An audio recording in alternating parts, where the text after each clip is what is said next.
Hey, you guys want to do an optimization problem? Yes?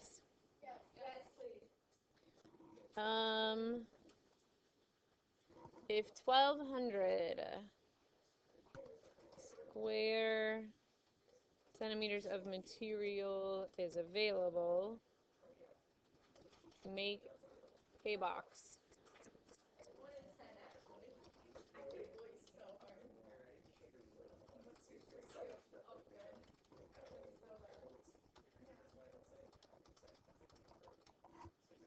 All right, what equation are we trying to maximize? Okay, volume equals what? Length times width times height. But we can't go ahead and start doing that problem because we have way too many variables. Thoughts? Yes, they have given you 1,200 square meters. That is the surface area. Okay, so surface area is 1,200 equals, it's a square base. So if you think about what the box actually looks like,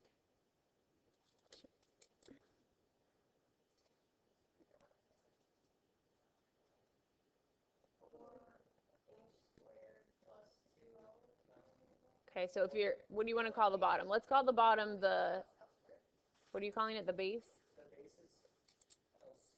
Okay, so L times L because it's a square. And then you have some what? Some height H. Okay. So I know that my surface area is,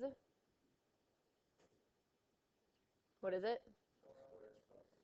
Yep, L squared plus 4LH. It's an open top, so we don't have to include the top part of it. What do we do with that equation? Solve it for a variable. Which one?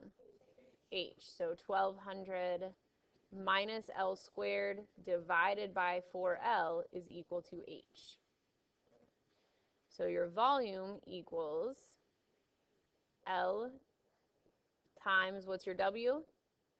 L times 1,200 minus L squared over 4L. So cleaning that up here, well, we can cancel one of, oh, get that up there. Cancel one of the L's with the one that's down there. So we've got 1,200 L minus L cubed all over 4, which could alternatively be 300 L minus 1/4 L cubed. Did I do all that right? Then what? Take the derivative. So V prime is 300 minus 3/4 L squared. Then what?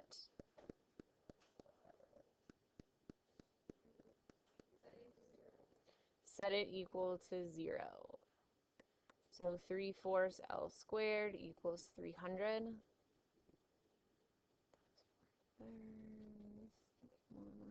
L squared equals 400, so L equals 20. Technically, you should check and see if that is a maximum, but they pretty much always are. So they are asking for your, what? The largest possible volume. So you need all 3 dimensions. Well, you know your L is 20. That means your W is also 20 because those are the same. And then you can plug in to find your height into your surface area formula or into this one. Either way, what do you get?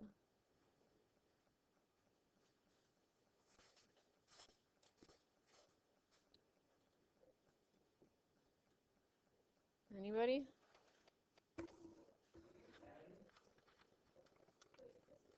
No. Down here?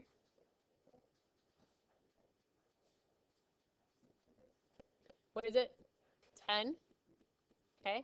So then your volume is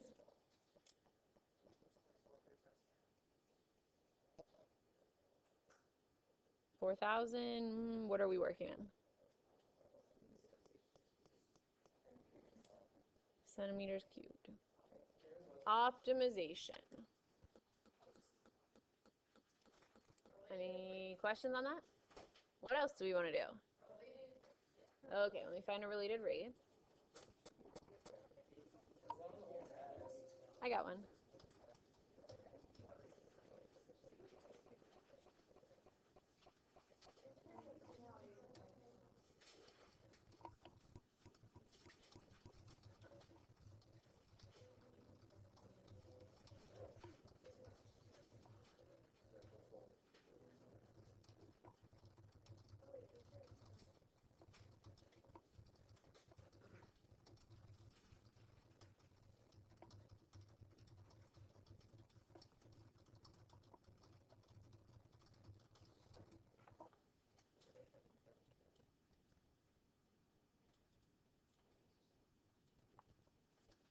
All right, I always like to draw a picture. So a kite is 100 feet above the ground. And it is moving horizontally at a speed of 8 feet per second. So it's moving that way, 8 feet per second.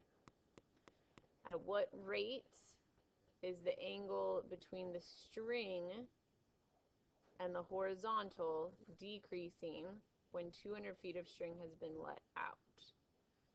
So the string, at what rate is the angle between the string and the horizontal decreasing?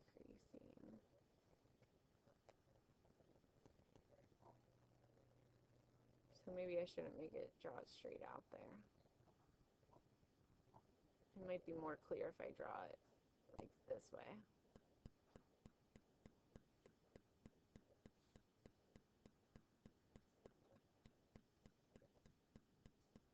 Okay, and oh yeah, so that's right. Okay, yeah, I had it right the first time. You're right, you're right. Okay, so we want to know, yeah, it's going to always be 100 feet. So this is not changing, right? That's always going to be the same distance from the ground. But what we want to know is then how is it when there's 200 feet of string? So it's obviously going to be moved, you know, one way or the other at some point, 200.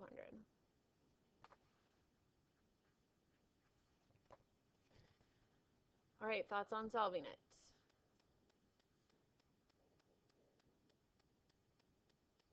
Why don't we take a minute? Why don't you take a minute and try to do it on your own? See what you can come up with.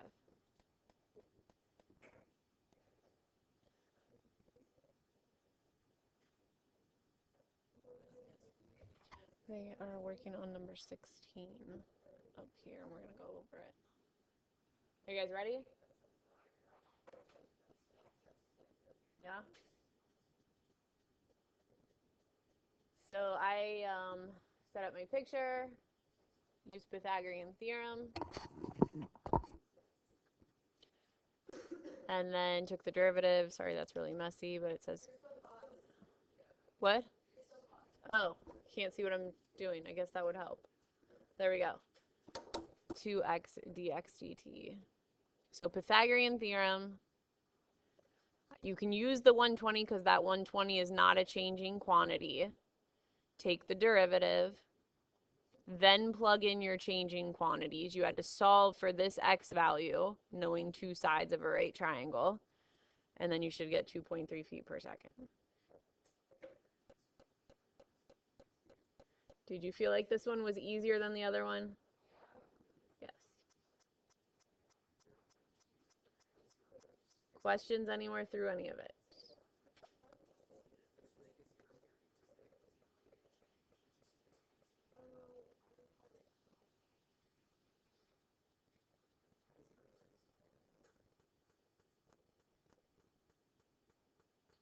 What else? More of this? Something else?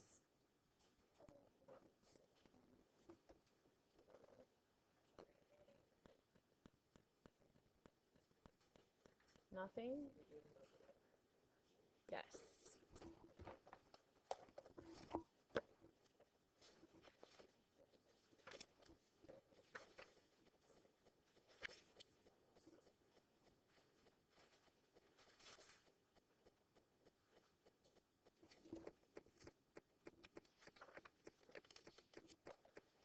Okay, an implicit differentiation problem.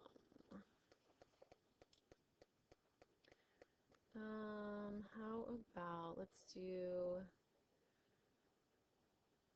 those are too easy. Y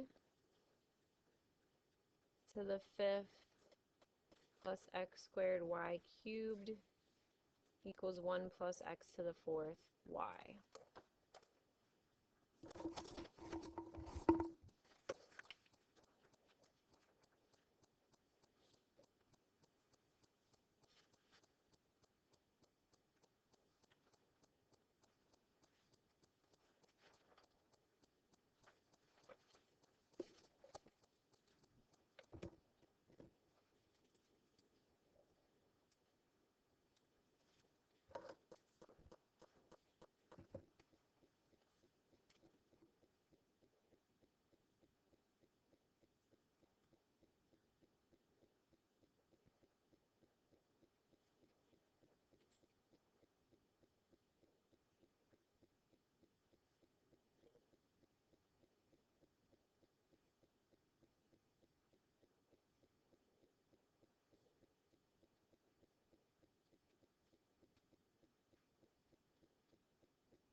This is what I got, and hopefully didn't make a mistake.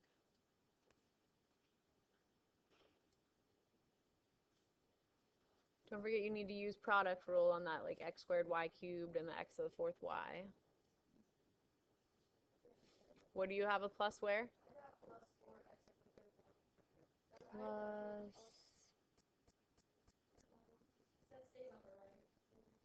Yep, you're right. That should be a positive still.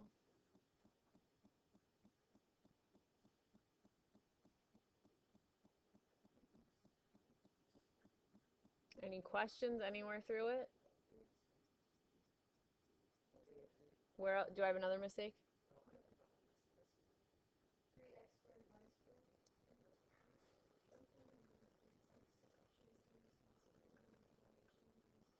This is y squared. Yes, 3xy squared. Yep, I dropped it off. It was right here. I just didn't write it. So messy. More of this, something else, questions? Where's my x squared at? Oh, that's cool. That's not good. Oh, it's right here too. I'm just apparently I'm trying to work way too fast and I'm making mistakes. So yes, there's an x squared right there. Do another one of these? Is it good now? Okay, I'm just testing. I'm just testing to make sure you guys are, really checking here.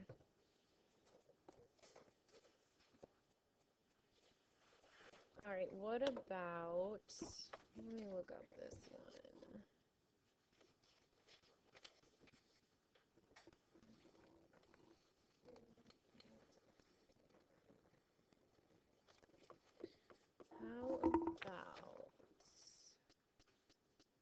2x cubed plus x squared y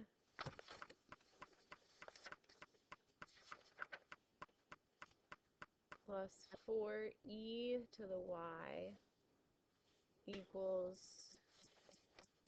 2.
All right, check me and see if I made mistakes this time. Good.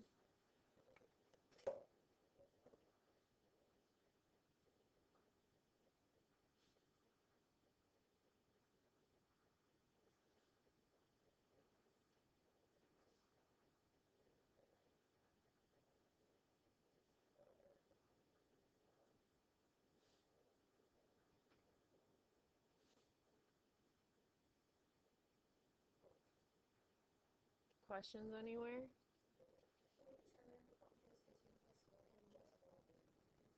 What'd you say?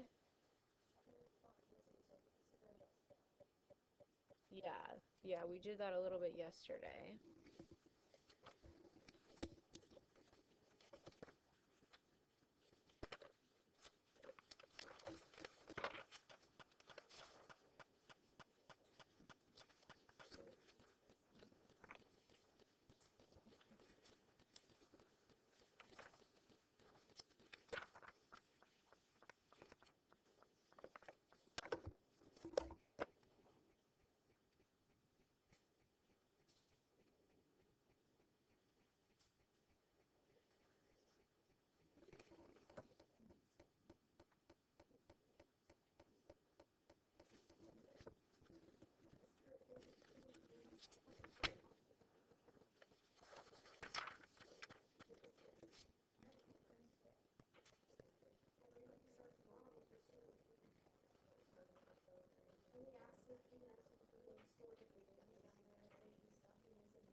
So is this continuous at the point?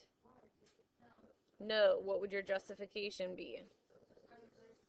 It doesn't exist at that point. So you could have something as basic as that. You could have something, let's turn it into a piecewise function.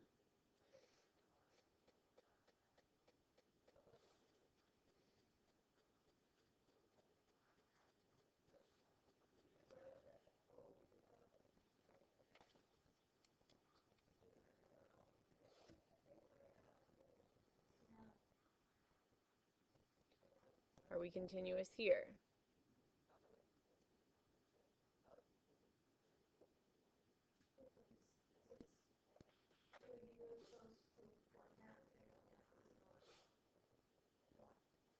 So you need to find, of course, the actual function value, which is clearly 1. Then you need to find the limit as you're approaching -2. Well, think about if you're approaching -2 from the left side, you're talking about -2.1. 2.000001. So what would that give you?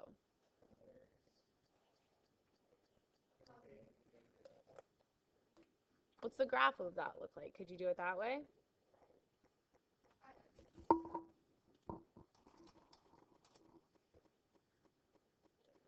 What was it? 1 over x plus 2.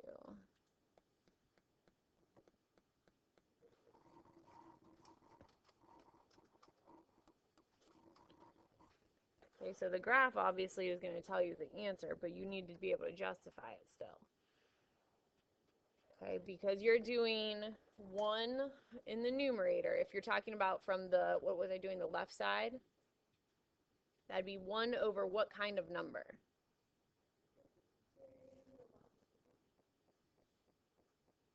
Did I say right? I mean left. I wrote left. A very small, teeny tiny negative number. Negative small number. What does that tell you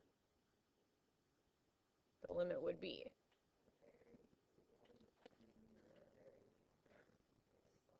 A large, what kind of number? Negative number, right? Okay, so that means negative infinity would be that limit. I keep hitting the wrong thing. Okay, so you'd have negative infinity. Now doing it from the right side, what would that be? 1 over a really small positive number, which would give you positive infinity. But even as soon as you got this right here, you really don't have to do this part, because you know immediately the limit's not going to be the same as that. In this case, the limit doesn't even exist. So I guess a full justification would be saying the limit doesn't exist. The function value does.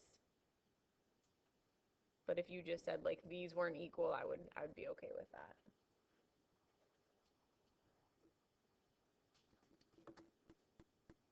Maria, are you okay with these? So the whole idea, in order to prove something's continuous, the function value at that point has to be the same as the limit at that number.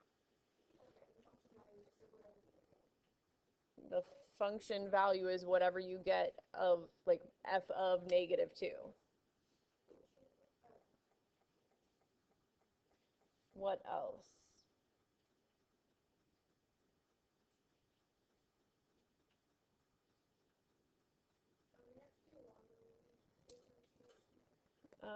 You never have to do that. You can always just use rules of derivatives.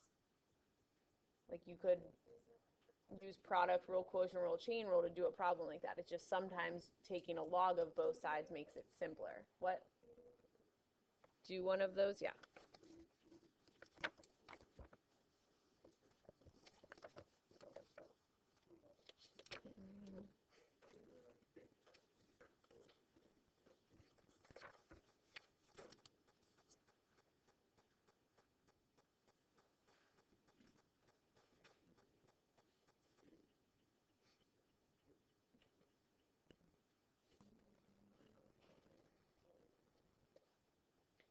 So like on this problem, you don't have to use logs. You could just use, you'd have product rule in the numerator with some chain rule. You'd also have quotient rule.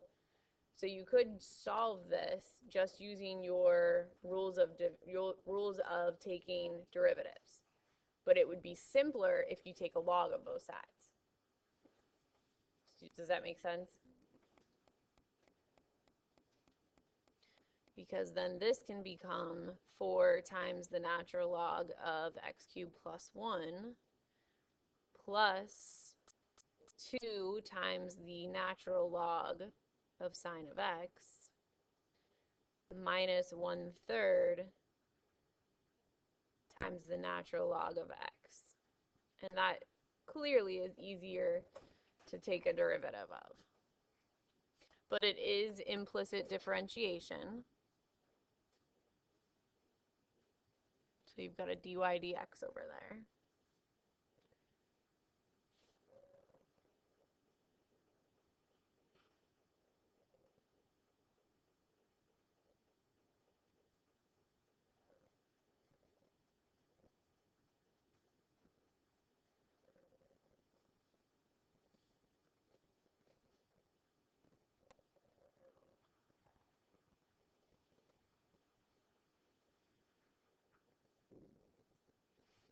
So I did my line of implicit differentiation.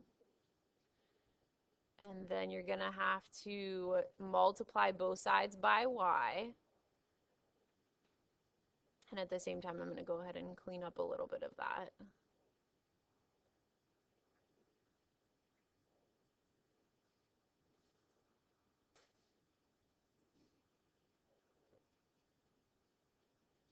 And then the last thing to do is, because we know exactly what y equals, that means we could get this whole side in terms of x, which is preferable.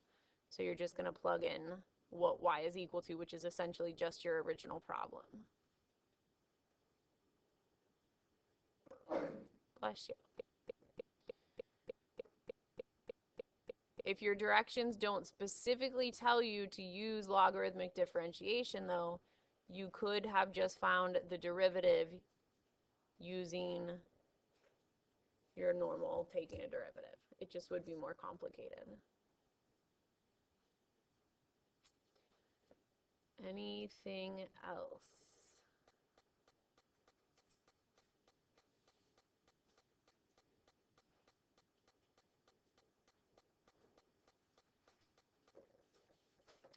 Well, I feel like you guys know what you need to know for the final, so I think it'll be okay.